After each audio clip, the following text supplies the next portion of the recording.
Wine గుర్తుకొచ్చింది, sorry.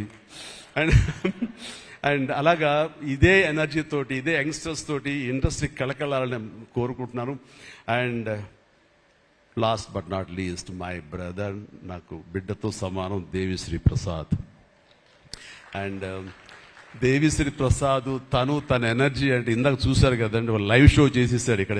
ఆ తర్వాత ఏం మాట్లాడాలో ఎవరికి ఏం తొయ్యినటువంటి పరిస్థితి, మొత్తం అంతా షో గ్రాప్ చేశాడు. బట్ నేను మళ్ళీ కమ్బ్యాక్ తర్వాత పొలిటికల్గా కొన్నాళ్ళు ఉండి 1915లో 150 సినిమా చేసిన దగ్గర నుంచి, అంతకుముందు తన సినిమాలతోనే ఎంబీబీఎస్ కానీ జిందాబాద్ కానీ అన్నీ అయిన తర్వాత మళ్ళీ తన వలన నా మ్యూజికల్ అనేది ఏర్పడేదేమో అనుకుంటున్నాను. అలాంటి గ్రేట్ మ్యూజిక్స్ నాకు ఇచ్చి మళ్ళీ నేను నిలబడడానికి దోహదపడ్డాడు మనోడు. యూ ప్లీజ్ అవుతుంది అలా చేయదు, ప్లీజ్ దోహదపడ్డాడు. నేనంతా సరస్వతి పుత్రులయ్యా, ప్లీజ్ బంగారం ప్లీజ్. అండ్ తను ఎనర్జీ డే బై డే పెరిగిపోతుంది, తన టాలెంట్ డే బై డే పెరిగిపోతుంది. ఇక నేషనల్ నుంచి మన రీజనల్ నుంచి నేషనల్ లెవెల్కి ఎలా ఎదిగిపోయాడో మనం చూసాము. ఆ హోల్ ఇండియా తన గురించి ఎలాగా కీర్తిస్తుంది అనేది మనం ఈ పుష్ప 1 and 2 చూస్తున్నాము. ఇప్పుడు ఈ సినిమా కుబేర్లో కూడాను ఎక్కడ డ్యూయట్ సాంగ్స్ లేవు కదా అని అనిపిస్తుంది, కానీ ఒక సాంగ్ ధనుష్ పాడిన ఆ సాంగ్ ఎంతగానో నన్ను ఆకట్టుకుందంటే అంతా ఇంత కాదు.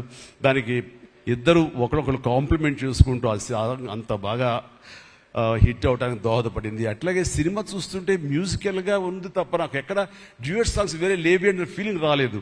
And that's the magic of Devi Sri Prasad. రీ రికార్డింగ్లో కూడా చాలా హృదయంగా మదర్ తోటి పాడిన పాట రోడ్డు మీద యాక్సిడెంట్ అయిన తర్వాత అబ్బా కన్నింటి నీళ్ళు వచ్చేస్తుంది నాకు.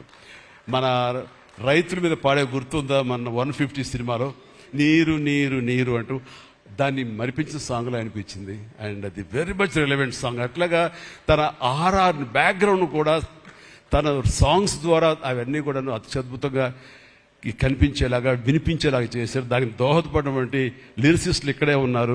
భాస్కర్ భట్లాను, ఇందాక ఇంకో ఆయన పేరు చెప్పారు, నందకిషోర్ గారు, అలాగే మన చంద్రబోస్ గారు. అండ్ వీళ్ళందరూ కూడా నేను హృదయపూర్వక అభినందనలు తెలియజేస్తాను. అండ్ ఈ రోజున ఇక్కడ